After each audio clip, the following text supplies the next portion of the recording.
Welcome to the Deep Dive. If you live anywhere in North Carolina, well, our winter weather is less of a season and more of a stressful, chaotic mood swing. That's a good way to put it. Yeah, one day we're hitting maybe 65 degrees, feeling optimistic, and then boom, the next morning you're walking out onto an iced-over disaster. It makes winter lawn care feel, well, totally impossible sometimes. It really does. It creates a lot of guesswork for homeowners.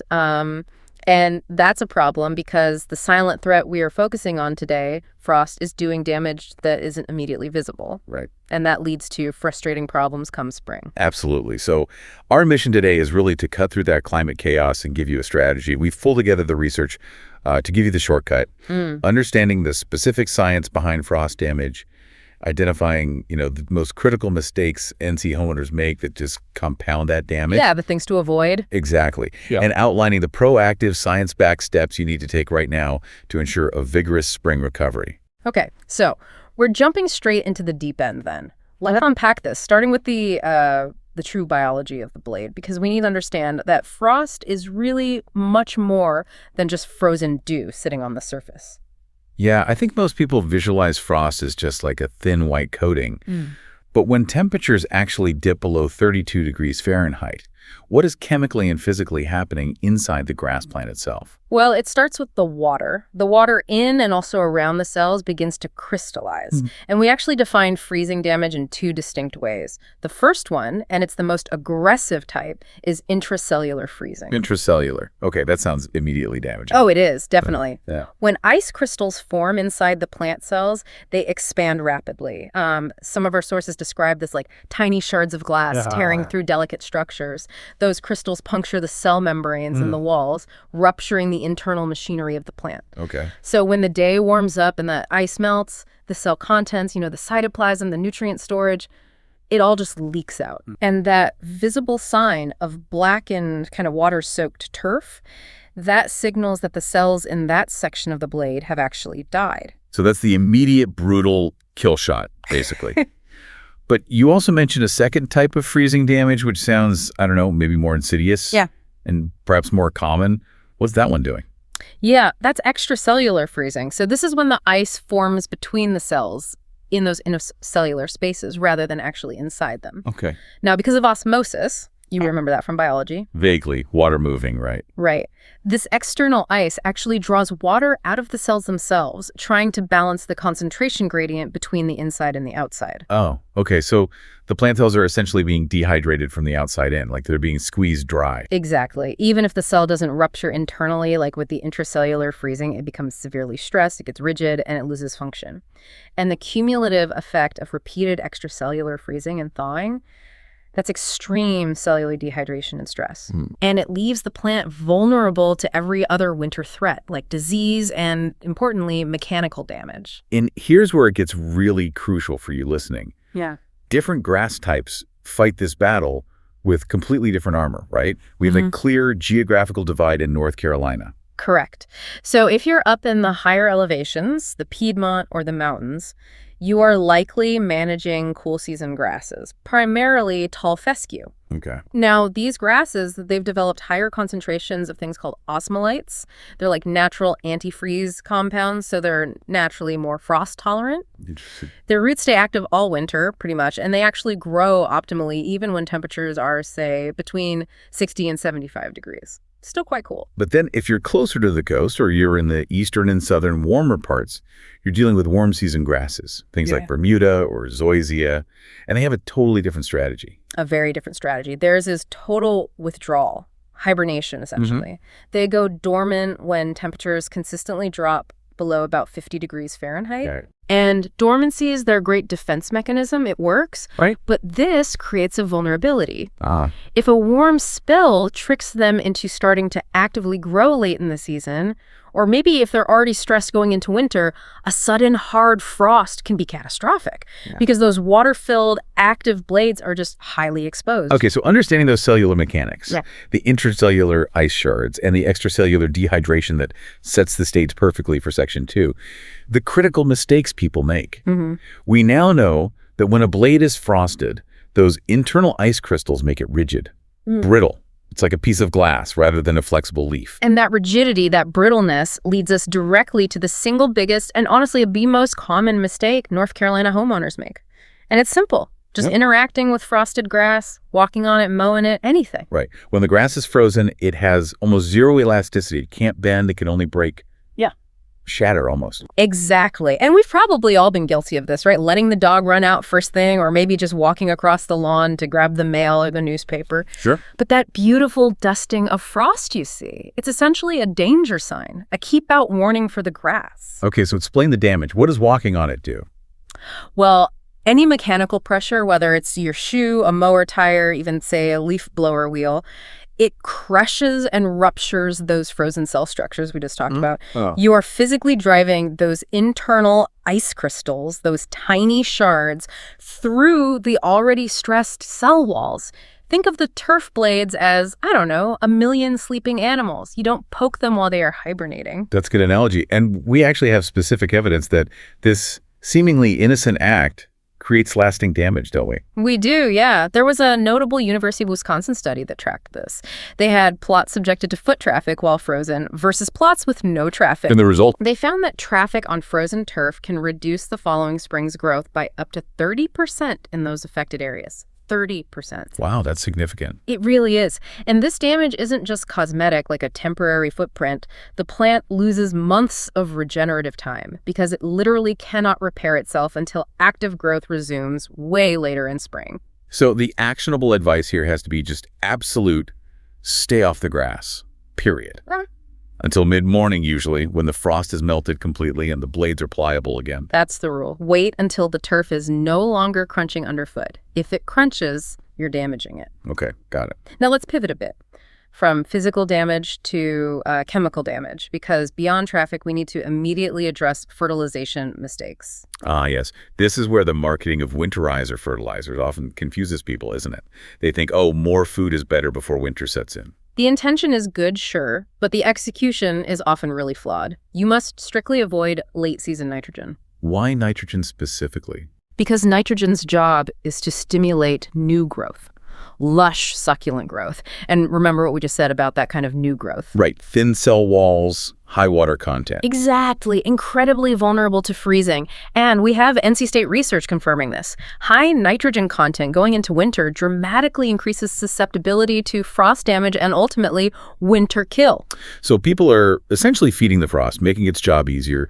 We need clear, firm deadlines here.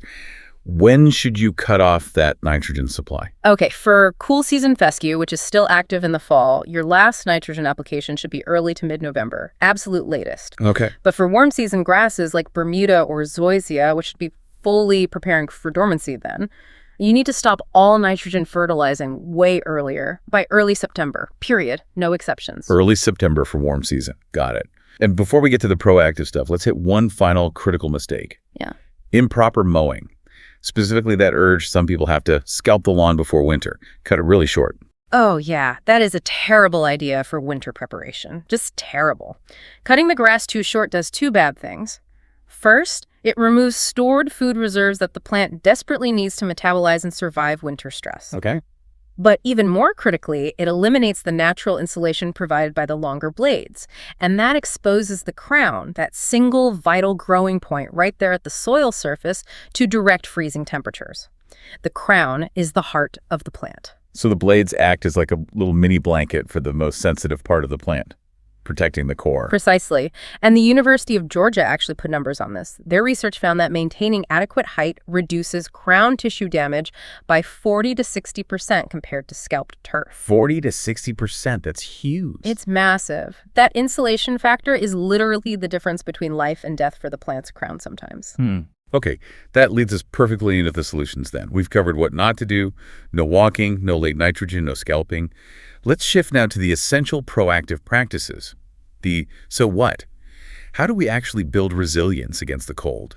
We have to prepare the turf for stress before the thermometer drops. Absolutely. And we can start right where I left off, mowing height. We talked about avoiding scalping, but what is the optimal winter height? Okay, for tall fescue, that primary cool season grass in the Piedmont and mountains, you want to maintain a height of 3 to 3.5 inches throughout the late fall and into winter. 3 to 3.5. Okay. Yep. This height provides maximum insulation for that critical crown, and it maximizes the amount of leaf surface for photosynthesis during the shorter, weaker daylight hours. That helps build those crucial root energy reserves. Makes sense. And for the dormant, warm-season grasses, Bermuda, Zoysia, the approach is different. Yeah, since they are shutting down anyway, you actually want to gradually lower the height over several weeks in the fall. Aim for the lower end of the recommended range, usually about 1 to 1.5 inches for Bermuda, maybe 1.5 to 2 inches for Zoysia. Lower. Why lower for them? It's necessary to prevent moisture from getting trapped in a thick dormant canopy and to prevent debris buildup. Both of those things can lead to fungal diseases once the grass is dormant and vulnerable. Ah, okay. Disease prevention. Got it. Next up, soil health. We talk about fall core aeration a lot, but how does pulling those little plugs of soil actually protect the turf from frost damage? Well, the primary benefit most people think of is improving drainage. Yeah. And that's huge. Waterlogged soil holds cold much longer and freezes far more deeply, which prolongs the stress on the roots. Right. But the insulation science here is really fascinating too. Well-aerated soil has more air pockets, and air, when it's trapped, is an excellent insulator, much better than water or compacted soil. So it actually prevents cold from conducting from the atmosphere deep into the ground as effectively as compacted wet soil does. Better insulation for the roots. That distinction is key. Better drainage and better insulation from the air pockets. Okay. Now, let's address the concept that trips up, I think, most winter gardeners. Strategic watering. Most people think if it's cold, you just don't need to water. Turn off the sprinklers. Yeah, and that is probably the single biggest misconception about winter lawn care. Grass needs water even when it's cold. Maybe not as much, but it needs it. Winter desiccation, the plant literally drying out, is a major cause of winter kill. Desiccation, drying out. Yep, and it's often mistakenly blamed on frost damage or some disease.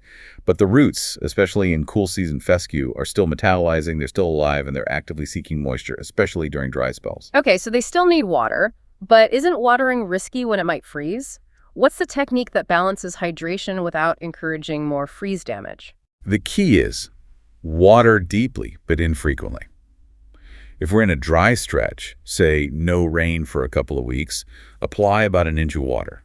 Usually that means maybe once every 2 to 3 weeks, depending on your soil and the weather. Okay, deep and infrequent. But the timing is absolutely critical. Always water in the morning, early morning if possible. That gives the grass blades the entire day to dry completely before evening temperatures drop and frost is likely to form. Ah, okay. Dry blades heading into the night. Exactly.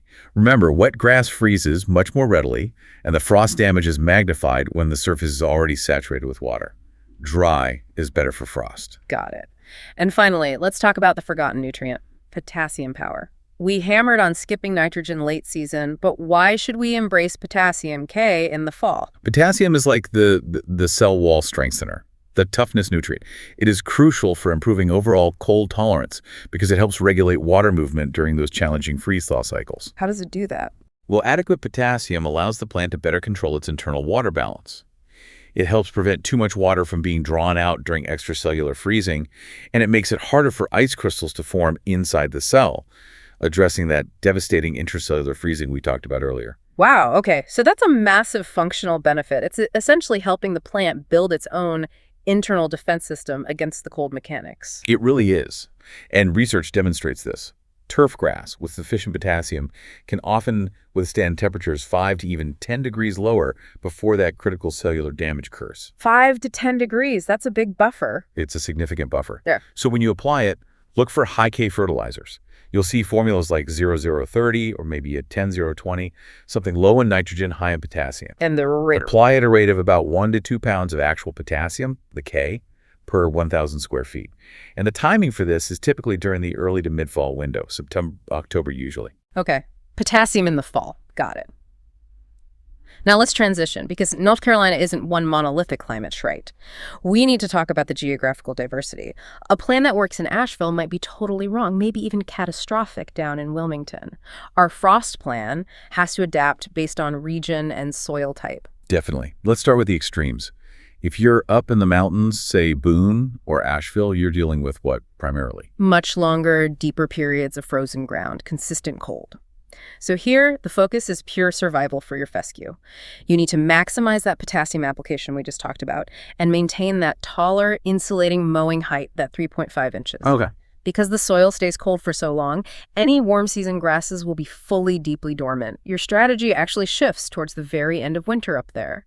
Maybe a dormant feeding of slow-release fertilizer in late February, just to give the grass a gentle nudge when the soil finally begins to wake up. Right. And then for the Piedmont, where, let's face it, the majority of our listeners probably reside, Raleigh, Charlotte, Greensboro, we face arguably the most complex challenge. Yeah. That constant freeze-thaw cycle. 60 degrees one day, 25 the next. Exactly. And this cycle creates the #1 silent killer in the Piedmont, something called frost heaving. Let's spend just a moment on this mechanism because it's really important. Yeah, frost heaving. When water in the upper soil layers freezes, it expands. But it doesn't just expand randomly. It can form distinct layers or lenses of ice. And these ice lenses physically push the soil and the grass plants rooted in it upwards, right out of the ground. Okay. Then when the ice melts during the day, the soil settles back down, but the plant often doesn't settle back perfectly. Its roots might be left exposed or broken. And this repeated expansion and contraction day after day, week after week, literally breaks the delicate root-to-soil connection. It exposes the highly vulnerable crown. So the plant isn't just dying from the cold temperature itself, but from being physically repeatedly shoved out of its home. It's soil displacement damage. That's exactly right. And the best combatant, going right back to our earlier point, is well-aerated soil. Because of drainage. Primarily, yes. Good drainage limits the amount of supersaturated water near the surface that's available to form those large, disruptive ice lenses in the first place. Less water, smaller lenses, less heave. Makes sense. Now, if you do notice significant heaving in early spring, like the ground looks bumpy and the grass plants look like they're sitting on top, a very light rolling might help settle the turf back down. But emphasis on light. And never do it when the ground is soft and muddy. You'll just cause compaction. So prevention through fall aeration is vastly better than trying to cure heaving in the spring. Vastly better. Okay. And finally, let's head down east to the coastal plains. You're primarily managing dormant, warm season grasses there. Centipede, Bermuda, maybe St. Augustine. What's the focus? Your winter goal down there is basically minimal interference and protection from sudden, sharp temperature drops if they happen. Let those grasses rest fully. Let them sleep. Exactly. Focus on preventing soil compaction, especially if you get winter rains, and avoiding any disturbance. And definitely do not try to force them out of dormancy with late fertilizer or excessive water. If you disrupt their natural hibernation, they pay the price when the next inevitable cold snap arrives. Right. Okay, so beyond the climate differences and the physical damage, cold stress grass, no matter where you are, is also highly vulnerable to fungal infections. What diseases should people be watching out for this time of year? Yeah, we're primarily concerned with a couple of cold weather fungal infections, chiefly gray snow mold and pink snow mold. And importantly, despite the name, they do not require actual snow cover. Oh, okay, that's key for NC. Definitely. They just need cold, wet conditions, often trapped under a layer of leaves or debris or even just thick thatch. These pathogens are pretty insidious. They attack the crown and the blades. The damage usually appears as sort of dead-looking circular patches in the early spring. And people might mistake that for just winter kill or frost damage. Very often, yes. They'll see these patches and think, oh, the frost got it, when it was actually preventable fungal disease taking advantage of the stressed turf. So prevention must focus on breaking that disease triangle, host, pathogen, environment. We need to reduce that moist, cold environment where the fungi thrive. Exactly. Job #1 is improve air circulation. Aggressively rake every leaf, every pine needle, every piece of debris off the lawn throughout the fall and winter. Don't let it mat down. Keep it clean? Yep. This prevents moisture from being trapped against the crown and blades for long periods. And going back to our earlier point, since any wound on the plant is a potential infection site, avoiding traffic on frozen grass also reduces the entry points for these diseases. Okay. Are there ever times when, say, a fungicide application is warranted as a preventive measure? Yes, sometimes. If you have a known history of these diseases showing up year after year in the same spots, or if your turf is maintained at a very low height, think like a zoysia fairway cut, which tends to stay wetter, then a preventive fungicide application can be effective. What kind of products and when? You'd look for products using active ingredients like chlorothalonil or propiconazole. There are others too. These are typically applied when daytime temperatures are consistently hovering in the 40s and 50s Fahrenheit. So like mid to late November in much of NC. That's usually the window, yeah, mid to late November. It protects the grass through those early, wet, cold months of winter when the pressure is highest. Okay, that is a really comprehensive strategy covering biology, mistakes, proactive steps, regional differences, and even disease. So let's boil it down. What does this all mean for the homeowner right now? Can we recap the 7 essential action items you should be thinking about or executing today to protect your turf from frost and all these subsequent problems? Absolutely. Let's list them out. 1. No traffic or mowing on frosted grass. Just don't.